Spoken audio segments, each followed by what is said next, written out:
पहले आपको पिछले हफ्ते मैंने सिखाई थी, उसकी एपिसोड 1 थी, human evolution from fossils point of view.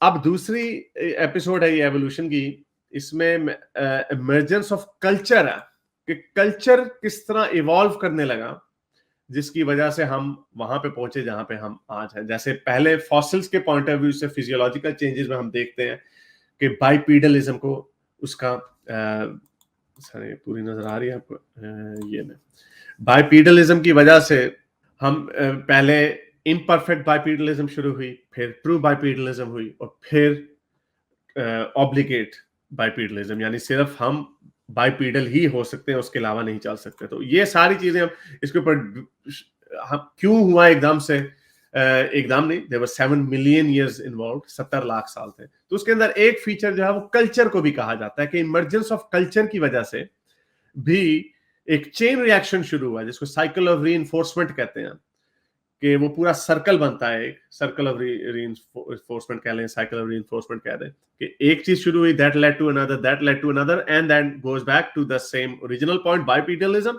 And so on.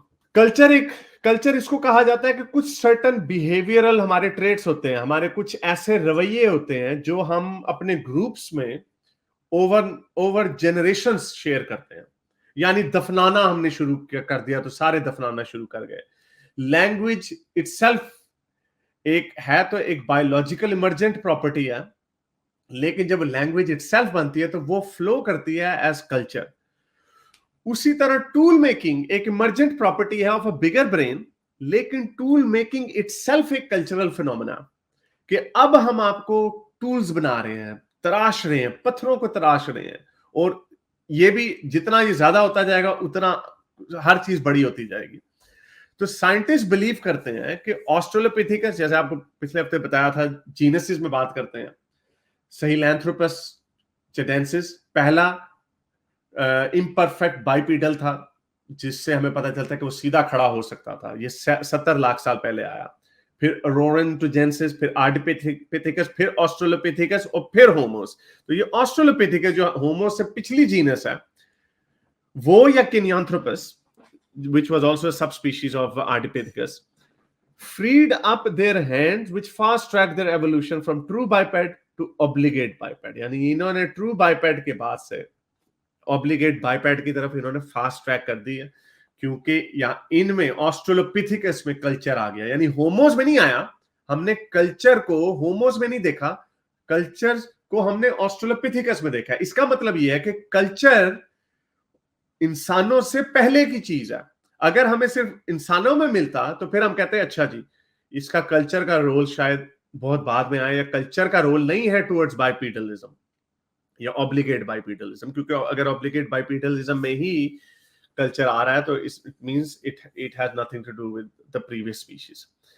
अब ये हमें कैसे पता है? वो ऐसे पता है कि 33 लाख साल पुराने एक प्री हिस्टोरियन है, Sonia Harmand of CNRS and Stony Brook University, उन्होंने 33 लाख साल पहले पुराने स्टोन टूल्स ढूंढे हैं, और इन स्टोन टूल्स को एक लोमैक्वी जगह, और इनको लोमैक्वियन टूल्स बोला जाता है। ये सबसे अर्लीस्ट टूल्स हैं। ये फॉर एग्जांपल ये आप देख सकते हैं, ये देखने में आम कैसे राजे जैसे बंदा कहेगा यार ये कहां से टूल है, ये तो पत्थर है, लेकिन जो एक मुहतात आंख होती है ना, जो ट्रेंड आई होती है, जो यूनिवर्सिटी में जाके जिन्होंने इन चीजों को पढ़ा होता है, उन्हें पता होता है कि ये नेचुरल पत्थर है, ये इसके शार्प एजेस बनाए गए हैं। So these have been sharp edges. ये it's one of those Lomekwian tools, it's not exactly the oldest one, लेकिन 33 लाख साल पुराने लोमैक्वियन टूल्स सोनिया हर्मन ने ढूंढे, जो प्री हिस्टोरियन। अब इसमें ये जो मैंने भी आपको बताया था कि ऑस्ट्रेलोपिथिकस कैसे हो सकता है, ऑस्ट्रेलोपिथिकस होमो से पहले था। ओल्डेस्ट होमो बोन्स जो हैं वो होमो हैबिलिस की हमें 2.8 मिलियन ईयर्स ओल्ड मिलती हैं, जबकि यानी 28 लाख साल पुरानी, जबकि हमें स्टोन टूल्स 33 लाख साल। तो इसका मतलब इन स्टोन टूल्स इंसानों के आने से पहले बनना शुरू हो गए थे इन ऑस्ट्रेलोपिथिकस और किनियांथ्रोपस। ये भी एक ट्रू बाइपेड था। तो ये इसका मतलब कि 5 लाख साल पहले, इंसानों के आने से 5 लाख साल पहले ही स्टोन टूल्स बनना शुरू हो गए। दैट मीन्स कि कल्चर जो है इंसानों से पहले आ गया था। बड़ी मशहूर है प्राइमेटोलॉजिस्ट जेन गोडाल, आपने उनकी डॉक्यूमेंट्रीज भी देखी होंगी। 60s में उन्होंने चिंपैंजीज को स्टडी किया था, तो उन्होंने, ये हमें तब से पता है कि चिंपैंजीज भी टूल्स को यूज करते हैं। कई लोग, आपने सुना होगा कि कई लोग कहते हैं कि चिंपैंजीज होमिनिन्स में नहीं आते, होमिनिड्स में आते हैं। यानी जब हम ट्रू बाइपेड की तरफ जाना शुरू हो, इम्परफेक्ट बाइपेडलिज्म की तरफ जाना शुरू हो गए, तो वहां पे होमिनिन्स की, वहां से कैटेगरी होमिनिन्स की शुरू होगी। उससे पहले गुरिल्ला, बोनोबोस, ओरेंगुटेन्स, ये सारे होमिनिड्स में आते हैं। अच्छा, तो उन्होंने देखा, आपने सुना होगा कि बहुत सारे लोग कहते हैं कि होमिनिड्स, चिंपैंजीज भी स्टोन एज में दाखिल हो गए हैं। स्टोन एज का मतलब ये है कि वो भी अब इस तरह स्टोन, लेकिन ये ट्रूली एक्यूरेट स्टेटमेंट नहीं है। वो टूल एज में तो है, लेकिन उनमें फर्क ये है कि वो टूल्स ऑफ सर्कमस्टेंसेस हैं। आपने के वो इनको, छड़ियों को एज अ क्लब यानी लाठी के तौर पे इस्तेमाल करते हैं, पत्थरों को इस्तेमाल करते हैं, और नट्स को तोड़ने के लिए, बादाम की गिरी को तोड़ने के लिए, वगैरह वगैरह। यानी उनको ओरिजिनल फॉर्म में उठा के उनको तोड़ते हैं, उनको तराशते नहीं है। लोमैक्वियन टूल्स में फर्क ये है कि लोमैक्वियन टूल्स जो है उनको तोड़ ताड़, उनको सही तरीके से तराश तरूश के, उनके शार्प एजेस बना के उनको हथियार के तौर पे स्पेशली बनाया जाता। तो इसका मतलब यहां पे जहानत इस्तेमाल हो रही है। और कब हो रही है? इंसानों के, होमोजीनस के आने से पहले। अब आप ये कह सकते हैं कि देखो भी, ये सिर्फ इंसान का कमाल नहीं है कि सिर्फ इंसान ही हथियार बना सकता है। इसका मतलब ऑस्ट्रेलोपिथिकस भी बना सकता है, जो कि इंसान नहीं था। और यहां से हमें पता चलता है कि जो टेक्नोलॉजी की एवोल्यूशन है या कल्चर की एवोल्यूशन है, वो बुशी है। बुशी का मतलब ये है, और इसी तरह जिस तरह एनिमल्स की, यानी ये एक लिनियर नहीं है। यानी आप इमेजिन करें, एक बुश है, उसकी शाखों पे शाखें निकली जा रही हैं, और उन शाखों में से मजीद शाखें निकलती आ रही हैं, और उनमें से मजीद शाखें निकलती आ रही हैं। तो कुछ चीजें, यानी ये मल्टीप्लाई होती रहती हैं, ये फैलती जाती हैं। इसीलिए ट्री ऑफ लाइफ कहा जाता है, लाइफ के ट्री को भी। तो कई जो कारामद होती हैं वो आगे चली जाती हैं, कुछ नापैद हो जाती हैं, लेकिन जो ट्रंक है, जो मेन तना है, वो हमेशा बड़ा होता जाता है। तो ये है बेसिकली, इसलिए एवोल्यूशन को समझने के लिए आपको बुश को समझने की बड़ी जरूरत है। तो बहरहाल ये वो एरिया है, इसको प्लाइस्टोसीन बोला जाता है कि, और जो कल्चर की एवोल्यूशन इस एरिया में, इस टाइम पीरियड में, प्लाइस्टोसीन में, it was becoming as complex as the evolution of animals itself. Prehistorian Helen Roach ने इसके ऊपर बड़ा काम किया, and she came to the conclusion कि भाई culture is one of the biggest reasons for our bigger brains, और अभी हम उस पे जाएंगे कि वो क्यों ऐसे हुआ। अब फॉर एग्जाम्पल, साइंटिस्ट ने एक इथियोपिया में जगह है डिकीका नाम की, वहां पे 34 लाख साल पुरानी हड्डियां ढूंढी हैं जानवरों की, जिनके ऊपर हथियारों के निशान है, यानी पत्थर के निशान है, यानी उनको स्टोन टूल से मारा गया था। इसी तरह के पत्थर से उनको तराश के मारा। तो जब आप इसको तराशते हैं, गोश्त को नोच रहे होते हैं, तो वो ये निशान जो है, ये जैसे फॉर एग्जांपल अगर आप ये मारेंगे हड्डी पे, तो इसका निशान हड्डी के ऊपर रह जाएगा। तो इस तरह साइंटिस्ट को पता चलता है कि 34 लाख साल पहले, जब कोई इंसान नहीं था, कोई होमो सेपियन तो दूर की बात है, कोई होमोजीनस भी नहीं थी, कोई होमो हैबिलिस भी नहीं था। तो इसका मतलब ऑस्ट्रेलोपिथिकस, और most likely around that time 33 lakh साल पहले, ऑस्ट्रेलोपिथिकस एफरेंसिस, जो कि लूसी, इसीलिए लूसी को बड़ा इंपॉर्टेंट फॉसिल माना जाता है कि उसकी वजह से हमें ये पता चलता है कि स्टोन टूल्स उस वक्त खूब यूज हो रहे थे। और लूसी का साइज, अभी उस पे आगे भी आते हैं। अब ये हम इसको कहते हैं होमोनाइजेशन प्रोसेस, कि जो ऑस्ट्रेलोपिथिकस हैं या केनियांथ्रोपस है, इनकी होमोनाइजेशन प्रोसेस कैसे हुई। यानी ऑस्ट्रेलोपिथिकस से होमोनाइजेशन, ये इस प्रोसेस को होमोनाइजेशन कहेंगे। जैसे ये कल्चर बदल रहा है, जिसकी वजह से वो ट्रू बाइपेड से ऑब्लिगेट बाइपेड जा रहे हैं, और ये मल्टीपल चीजें इकट्ठी एक साथ हो रही हैं। यहां से हमें ढांचों से पता चलता है कि 33 लाख साल पहले ऑस्ट्रेलोपिथिकस एफरेंसिस हैं, और उसके बाद 5 लाख साल बाद हमें होमोस, यानी होमो हैबिलिस जैसे जानदारों के हमें ढांचे मिलने लग जाते हैं। तो इन 5 लाख सालों में सर्टेन ऑस्ट्रेलोपिथिकस एफरेंसिस की ही एवोल्यूशन हुई है ओवर 5 लाख साल।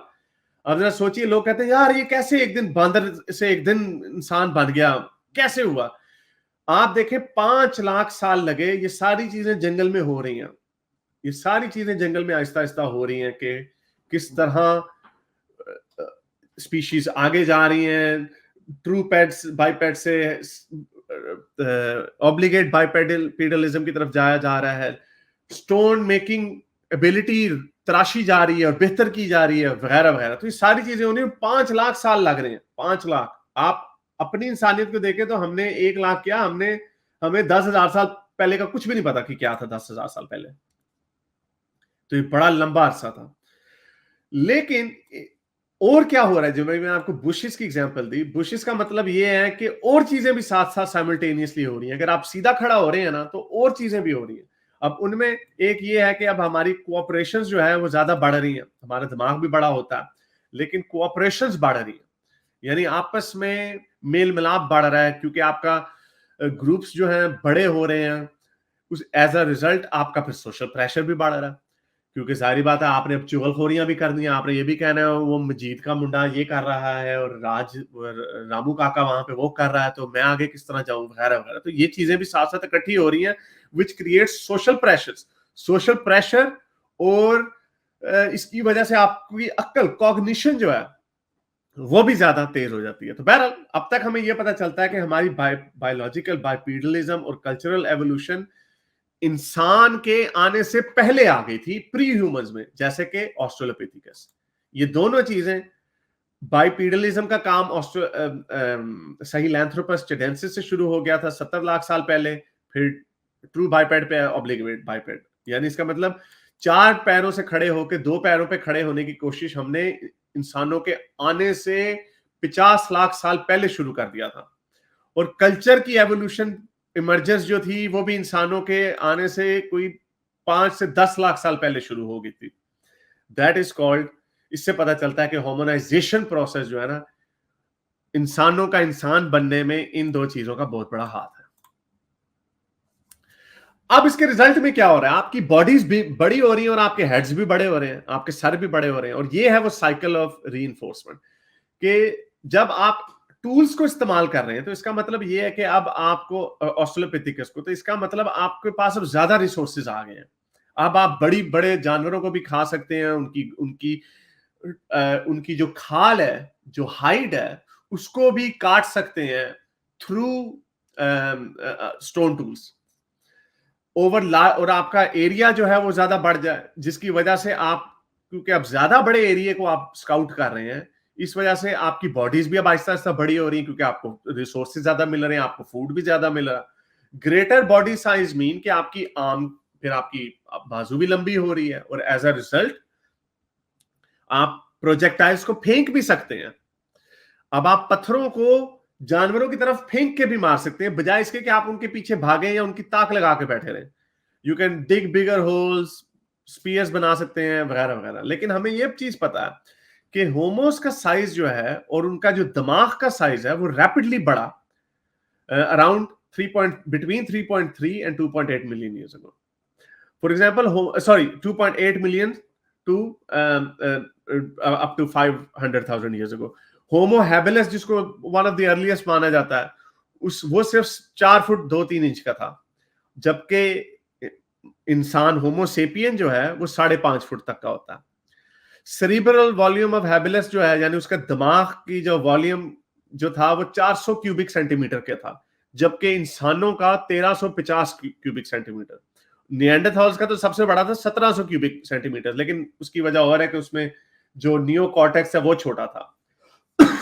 नियोकॉर्टेक्स वो है जो आपकी कॉग्निशन में, आपकी सोच की गहराई में लेके जाता है, क्योंकि ब्रेन के और भी फंक्शन होते हैं, यानी आपकी सूंघने की हिस्स जो है, देखने की हिस्स है, उसके लिए भी ब्रेन की प्रोसेसिंग पावर चाहिए। तो इससे यह भी साबित हो सकता है उनकी बाकी चीजें की हिस्स हमसे ज्यादा बेहतर थी, इस वजह से उनका ब्रेन बड़ा था। लेकिन एनीवे, इसको हम किस तरह मेजर करते हैं, क्योंकि एलिफेंट्स के, हाथियों के और वेल्स के जो दिमाग है वो तो हमसे भी बड़े हैं, तो इसका मतलब क्या वो हमसे ज्यादा समझदार है? नहीं, इसको एक मेजर है, इसको कहते हैं इंसेफलाइजेशन कोएफिशिएंट। ये होता है कि आप रिलेशनशिप को डिटरमिन करते हैं between the weight of the brain with respect to the weight of the animal, यानी इंसान का साइज, जानवर का साइज कितना है और उसकी तादाद, उसके हिसाब से उसके दिमाग का साइज क्या है। फॉर एग्जांपल, गोरिल्ले का ब्रेन जो है उसका बॉडी का 280वां हिस्सा है, यानी उसका वेट की जो रेशियो है उसके दिमाग के साथ वो 280वां हिस्सा। चिंपैंजीज का एक 90वां हिस्सा या 180वां हिस्सा, इसमें काफी रेंज पाई जाती है। लेकिन ह्यूमंस का जो है 45वां हिस्सा, विच इज रियली बिग। यानी आप तकरीबन 5 to 8% आपकी बॉडी का जो है वेट जो है वो आपका दिमाग है। It's quite big. तो अगर अब हम ये देखें, जो टोमास सहेलांथ्रोपस चिडेंसिस जो था, जो मैं आपको पिछले हफ्ते दिखाया था, जो पहला जिसको कहा जाता है 70 लाख साल पहले जिसने जो इम्परफेक्ट बाइपीडल बना 70 लाख साल पहले, तब से लेके अब तक हमारे दिमाग का साइज जो है वो 4 गुना बढ़ा, 4 टाइम्स बढ़ा। और इसकी अगली स्लाइड में आपको चार्ट भी दिखाएंगे कि वो चार्ट किस तरह बढ़ा। और इसकी जो दिमाग की जो दिमाग जो बड़ा भी है वो भी 5 लाख साल में ज्यादा बड़ा। फॉर एग्जांपल हाइडेलबर्जेंसिस जो है, जो निएंडरथॉल्स और सेपियंस का कॉमन एंसेस्टर है, उसके दिमाग था 1000 क्यूबिक सेंटीमीटर और वो बड़ा 1350 पे हम तक आते आते और 1700 निएंडरथॉल्स पे चला गया।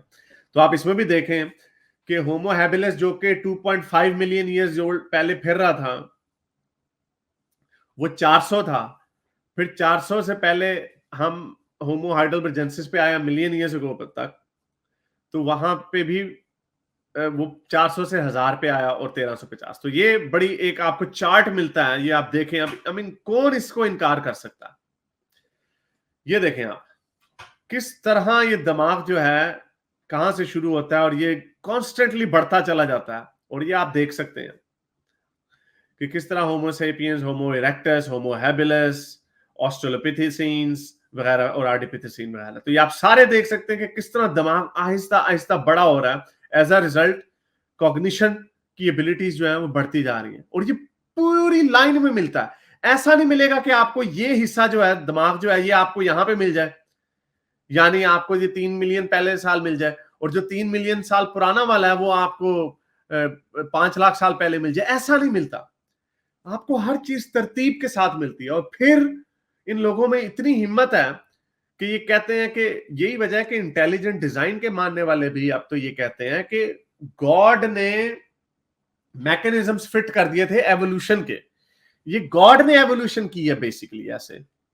और जो ज्यादा थोड़े निकम्मे वाले इंटेलिजेंट डिजाइन वाले हैं वो ये कहते हैं कि गॉड ने जान के एविडेंस को ऐसे ऐसे इस तरतीब में रखा है कि हम जब हम उनकी डेटिंग करते हैं कि ये 1 लाख साल पुराना है, 5 लाख, 10 साल, 10 लाख, 20 लाख साल, गॉड ने उसको रखा ही इस तरतीब में हमें बेवकूफ बनाने के लिए, ताकि हमारा ईमान खराब हो जाए। ये भी कई क्रिश्चियन जो क्रिस्टुनी है ना वो भी ये कहते हैं।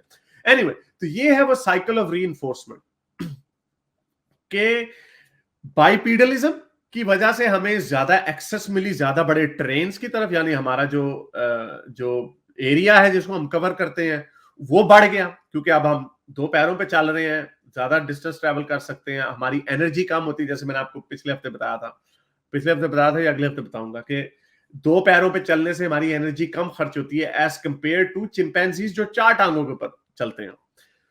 तो हम ज्यादा डिस्टेंस कवर कर सकते हैं 2 पैरों पे चलने की वजह से। हमारा दिमाग का साइज बढ़ता गया, हमारी बॉडी बढ़ती गई क्योंकि हमें रिसोर्सेज ज्यादा मिल रहे थे। और इसकी नतीजे में हमने और ज्यादा बाइपीडलिज्म शुरू कर दी, यानी हमने बाइपीडलिज्म के ऊपर और इन्हिसार करना शुरू कर दिया। And the cycle goes on. तो ये इसको कहते हैं साइकिल ऑफ रीइंफोर्समेंट, और ये आपको बाकी चीजों में भी मिलेगा।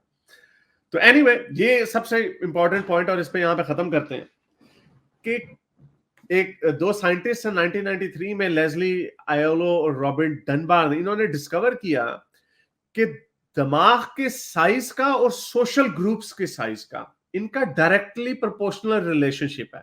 यानी जो इतने सोशल एनिमल्स होंगे उतनी उनकी सोचने की तादाद जो है वो ज्यादा होगी, क्योंकि ऑब्वियसली उनका कंपटीशन चल रहा है, सोशल प्रेशर चल रहा है, हर वक्त चुगलखोरियां चल रही हैं, एक दूसरे से आगे सबकर ले जाने की बातें चल रही हैं वगैरह वगैरह। तो उनकी सोच जो है वो ज्यादा गहरी होती है। ये 1993 में इन प्रोफेसरों ने डिस्कवर किया। अब आप देखें, आपने देखा होगा बंदर एक दूसरे की जुएं निकाल रहे होते हैं, और ये बिहेवियर बंदरों से लेके ऊपर ग्रेट एप्स तक भी हमें मिलता है। इसकी वजह क्या है कि उन्होंने कोई डेट पे जाना होता है या वो उनकी क्या कह रहे होते हैं कि हाँ भाई चले जी, वो उनको बताते हैं कि मुझे खुजली बड़ी हो रही है। नहीं, ये डिलाउसिंग का जो इवेंट है, जो एक्टिविटी है और जो ग्रूमिंग इसको भी कहा जाता है, ये असल में एक दूसरे से दोस्ती, इंटरपर्सनल रिलेशनशिप्स को बढ़ाने का एक तरीका है।